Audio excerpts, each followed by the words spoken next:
Hello everyone, welcome সবাইকে আমার চ্যানেলের নতুন একটা ভিডিওতে। আজকের ভিডিওতে আমি শেয়ার করব একদিনের মায়াপুর ট্যুর। চলো তাহলে আজকের ভিডিওটা শুরু করি। ভিডিও শুরুতে তোমাদের কাছে একটাই রিকোয়েস্ট, ভিডিওটা স্কিপ না করে শেষ পর্যন্ত দেখা। শিয়ালদা বা বনগাঁ যেই দিক থেকেই যাই না কেন, আমাদেরকে আগে পৌঁছে যেতে হবে কৃষ্ণনগর জংশনে। ওখানে নেবে 1 নম্বর প্ল্যাটফর্মের সামনে টিকিট কাউন্টারে অনেক টোটো দাঁড়িয়ে থাকবে।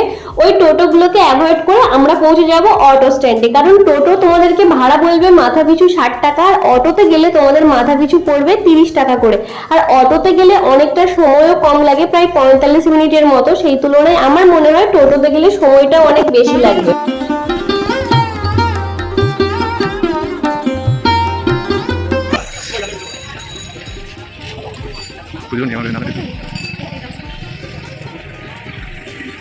অটো থেকে নেমে 1-2 মিনিট পায়ে হাঁটলেই আমরা পৌঁছে যাব স্বরূপগঞ্জের হুলোর ঘাট। এখানে পড়বে একটা টিকিট কাউন্টার, যেখানে মাথা পিছু আমাদের ভাড়া পড়বে 3 টাকা করে।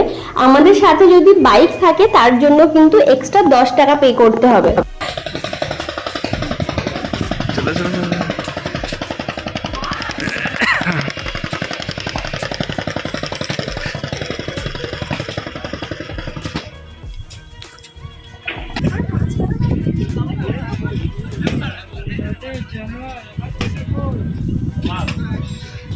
নৌকোর জায়গায় তোমরা চাইলে কিন্তু বোটও নিতে পারো। আমরা এখানে নৌকোই নিয়েছিলাম, সেই জন্য আমাদের মাথা পিছু ভাড়া পড়েছে 3 টাকা করে। আর এই নৌকো পেরোতে আমাদের জাস্ট এই ঘাট থেকে ওই ঘাটে যেতে হবে। আজকে আমাদের মায়াপুর ট্যুরের মাথাপিছু কত খরচ হবে চলো এবার তোমাদেরকে সেটা জানাই। মাথাপিছু তোমরা 70 টাকা হলেই কিন্তু পুরো মায়াপুর ঘুরে আসতে পারো, এর সাথে কিন্তু খাবারটা ইনক্লুডেড না। আর এই ভিডিওতেই তোমাদেরকে দেখাবো গীতা ভবন, গদা ভবন, সব ভবনের খাবারের কিরকম প্রাইস আর খাবারের মেনুতে কি কি থাকে।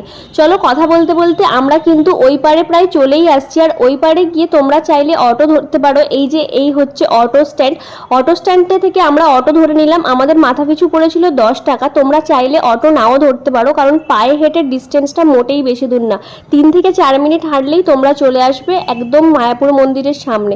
এখানে এসে সবার প্রথম আমরা চলে গিয়েছিলাম কুপন কাটতে, কারণ বেশি দেরি হয়ে গেলে আমরা যেই ভবনে চাইছি হয়তো সেখানে কুপন পাবো না। তোমরা যদি গীতা ভবনে প্রসাদ নিতে চাও তাহলে তোমাদেরকে 60 টাকা পে করতে হবে। আর প্রসাদে কি কি আছে সেগুলো তোমরা ভিডিওটা একটু পজ করে দেখে নিতে পারো। আজকে আমরা গদা ভবনের প্রসাদ নেব, আর এখানে কি কি মেনু আছে আর কত দাম সেটাও তোমরা ভিডিও পজ করে দেখে নিতে পারো।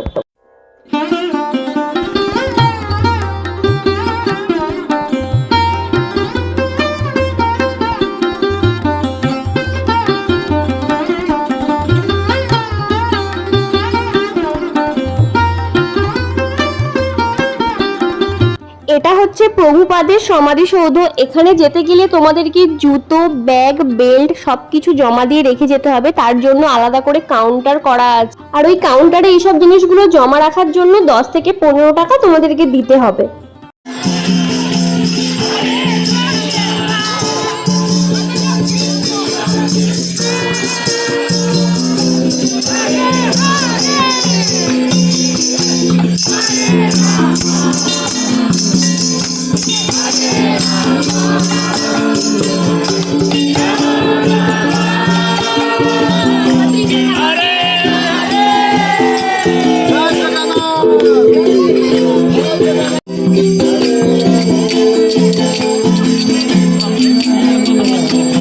আর এই লাইনটা হচ্ছে বিনামূল্যে অন্নদান ভবন, মানে যেখানে খাবার খেতে গেলে তোমাদেরকে কোনো টাকা দিতে হবে না, কিন্তু লাইনটা অনেক বড় হয়। এখানে খাওয়া দাওয়া শুরু হয়ে যায় 1টা থেকে 1:30টার মধ্যে।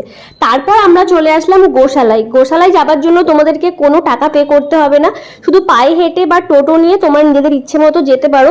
গোশালায় এসে তোমরা দেখতে পাবে সারি সারি গরু একটা জায়গায় আছে, আর এত সুন্দর লাগবে দেখতে। গরু আছে, তার সাথে ওখানে ষাঁড়ও আছে। চাইলে তোমরা এখানে দানা কিনে এদেরকে খাওয়াতে পারো, তার জন্য 20-30 টাকা 60 টাকা যেমন তোমরা দানা কিনবে তার জন্য সেরকম টাকা দিতে হবে। একদিন এক বেলার জন্যই হোক কিংবা 3 দিনের জন্য, যখনই তোমরা মায়াপুর যাও না কেন একবার কিন্তু অবশ্যই এই গোশালাটা ঘুরে আসবে। এখানে গেলে কিন্তু সত্যিই তোমাদের খুব ভালো লাগবে। হাত দেবে।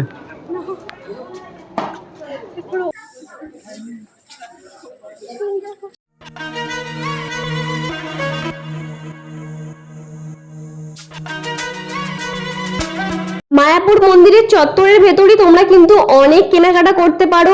অনেক এই রকম দোকান আছে যেখানে দাম কিন্তু যে খুব বেশি তা নয়, আমি সব জিনিসেরই প্রায় দামাদামি করেছি। অনেক ঠাকুরের ফটো, গীতা তোমরা সবকিছু এখান থেকে নিয়ে যেতে পারো, তার সাথে ড্রাই ফ্রুটস প্রসাদ, মালপো প্রসাদ, এখানে অনেক রকমের 60 টাকা, 70 টাকা, 100 টাকা এসব দামে প্রসাদ পাওয়া যায়। এবার চলো তোমাদেরকে দেখাই গদা ভবনের প্রসাদের লাইনটা। এই যে আমরা লাইনে দাঁড়িয়েছিলাম, এটা হচ্ছে গদা ভবনের প্রসাদের লাইন। প্রায় 1.5টার আগে আমরা ওখানে পৌঁছে গেছি, গিয়ে দেখছি ঠিক এত বড় লাইন পড়েছে। সেটাই তোমাদের সাথে শেয়ার করলাম। যারা চাও যে একটু তাড়াতাড়ি খেতে, তারা কিন্তু অনেক তাড়াতাড়ি লাইন দিয়ে দেবে। তবে হ্যাঁ, লাইনটা কিন্তু অনেকক্ষণ যে ওয়েট করতে হচ্ছে এমন নয়, খুব তাড়াতাড়ি এগিয়ে যাচ্ছিল।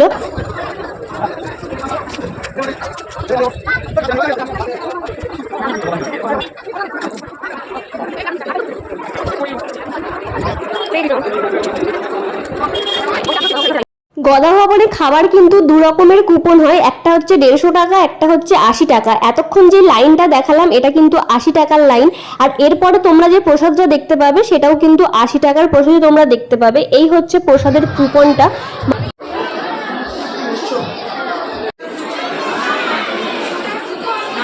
প্রসাদ হলে ঢোকার আগে এইরকম কল আর বেসিন করা আছে, যেখানে তোমরা হাত ধুয়ে তারপর প্রসাদ হলে ঢুকতে পারবে। প্রসাদ নেওয়ার জন্য এবার আমরা প্লেট নিয়ে নিচ্ছি। একটা করে স্টিলের থালার ওপর কাগজের প্লেট দিয়ে দিচ্ছে, আর এরকম বুফে করা আছে যেখানে গেলে পরপর সব খাবারগুলো দিয়ে দেবে।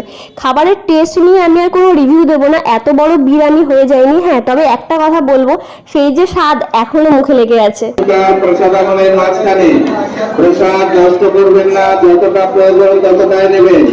প্রসাদ নষ্ট করবেন না, যতটা প্রয়োজন ততটাই নেবেন। ভিতরে লাইনের মাঝখান দিয়ে প্রসাদ নিয়েছে। প্রসাদ খাওয়ার পর এবার আমরা মন্দির থেকে বেরিয়ে পড়েছি। লোকাল মার্কেট ঘুরতে ঘুরতে আমরা এবার চলে যাচ্ছি গঙ্গার পাড়ে। এই সামনের যে ঘাটটা বাঁধানো, এটা মায়াপুর মন্দির থেকে একদম সামনে। এখানে গিয়ে তোমরা শিব ঠাকুর আছে, এখানে পুজো করতে পারো, চাইলে গঙ্গা স্নানও করতে পারো। মেয়েদের জন্য ড্রেস চেঞ্জ করার আলাদা জায়গা করা আছে। এই মায়াপুর ট্যুরের ব্যাপারে যদি তোমাদের আর কোনো কিছু ইনকোয়ারি থাকে, তোমরা আমাকে ভিডিওর নিচে কমেন্টস করতে পারো। আর ভিডিওটা ভালো লাগলে রাধে রাধে বলতে ভুলো না।